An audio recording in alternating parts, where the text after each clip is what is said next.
بسم اللہ الرحمن الرحیم۔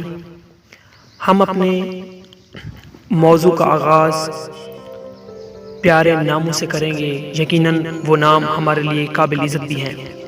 تو ہم اب حکایات کی طرف جا رہے ہیں۔ سب سے پہلے ہم انبیاء کرام جو ہمارے علیہ السلام کی بیویاں تھیں ان کے بارے میں پڑھتے ہیں، چونکہ آپ سب کو پتہ ہے کہ اماں حوا اس دنیا کی سب سے پہلی عورت تھیں، اور اس کو کیسے بنایا گیا، کس طرح ان کی تخلیق ہوئی، یہ بھی آپ ملاحظہ کیجیے۔ اللہ تعالیٰ نے جنت کو پیدا کیا تو حضرت آدم علیہ السلام کو جنت میں ٹھہرایا۔ آپ جنت میں اکیلا تھے۔ ایک دفعہ اللہ تعالیٰ نے حضرت آدم علیہ السلام پر نیند غالب کر دی اور وہ سو گئے۔ خدا نے پھر آپ کی دائیں پسلی میں سے ایک پسلی نکالی، اس سے ہوا کو پیدا فرما دیا اور حضرت آدم علیہ السلام کی نکالی ہوئی پسلی کی جگہ کو گوشت سے بھر دیا۔ حضرت آدم علیہ السلام جاگے تو اپنے سر کے پاس حضرت حوا کو بیٹھے پایا۔ آپ نے پوچھا تم کون ہو؟ عرض کیا میں عورت ہوں۔ فرمایا تو کیوں پیدا کی گئی؟ عرض کیا اس لیے کہ آپ مجھ سے سکون پائیں اور میں آپ سے۔ فرشتوں نے پوچھا اے آدم اس کا نام کیا ہے؟ فرمایا حوا۔ فرشتوں نے پوچھا یہ نام کیوں ہے؟ فرمایا اس لیے یہ زندہ سے پیدا کی گئی۔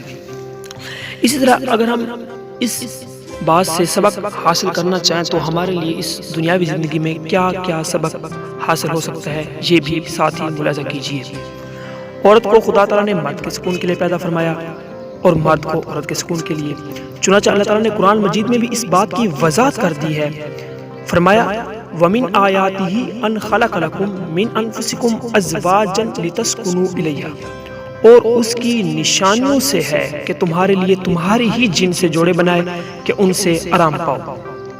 معلوم ہوا کہ میاں بیوی کو اللہ تعالیٰ نے ایک دوسرے کے لیے سکون کے واسطے پیدا فرمایا، اور یہ سکون اسی وقت حاصل ہو سکتا ہے جب بیوی اپنے میاں کو میاں اور میاں اپنی بیوی کو بیوی سمجھے، اور اگر بیوی بھی میاں بننے لگے اور کہنے لگے میں بھی مرد کے دوش بدوش چلوں گی تو پھر سکون کا حصول شکل ہے۔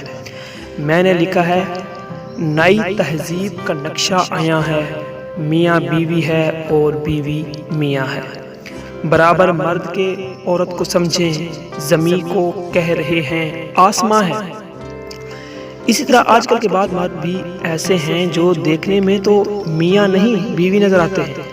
چنانچہ ایک لطیفہ بھی سن لیجئے، یقیناً آپ کو انٹرٹینمنٹ بھی مہیا کرتے رہیں گے ساتھ ساتھ۔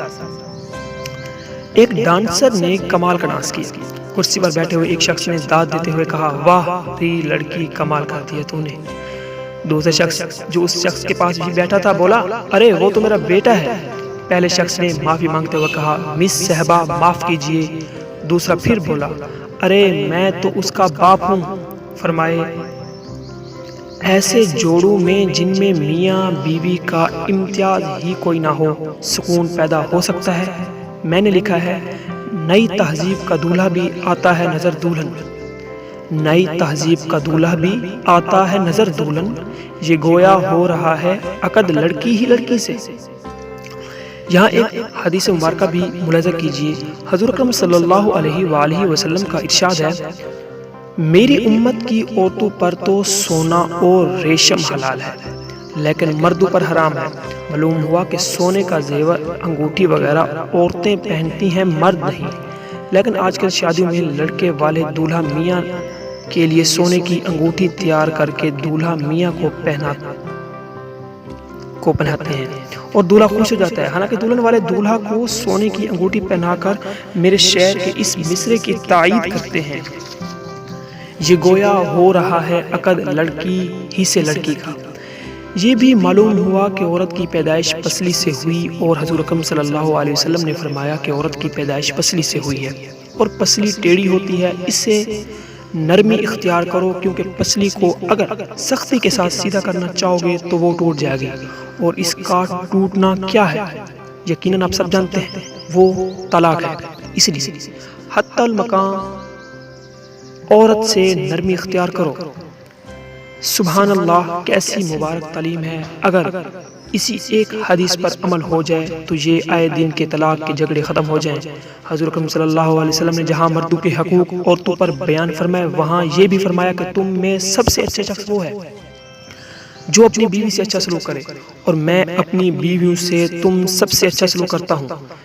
مرد کا درجہ اگرچہ عورت سے بڑا ہے، لیکن عورت کے حقوق بھی مردوں پر بہت ہیں۔ ایک آدمی کی بیوی مر گئی تو وہ کہنے لگا، بھائیو میری بیوی ہی نہیں مری، میرا باورچی بھی مر گیا، میرے گھر کا محافظ بھی مر گیا، میری دھوبن بھی مر گئی، میری باورچن بھی مر گئی، اور میرے بچوں کی آیا بھی مر گئی۔ گویا یہ سارے کام ایک بیوی کیا کرتی تھی۔ اس لیے اسلام نے عورت سے حسن سلوک کا درس دیا۔ چاہتا ہے چین و اطمینان اگر چل رسول اللہ صلی اللہ علیہ وسلم کی تعلیم پر۔ تو آخر پر میں آپ سب سے ایک ریکویسٹ کروں گا کہ اگر آپ میرے اس یوٹیوب چینل پر نیو ہیں تو پلیز میری اس چھوٹی سی کاوش کو ہمت دیجئے، میری اس چھوٹی سی کاوش کو میرا ساتھ دیجئے، اور میرے اس یوٹیوب چینل کو سبسکرائب کیجئے۔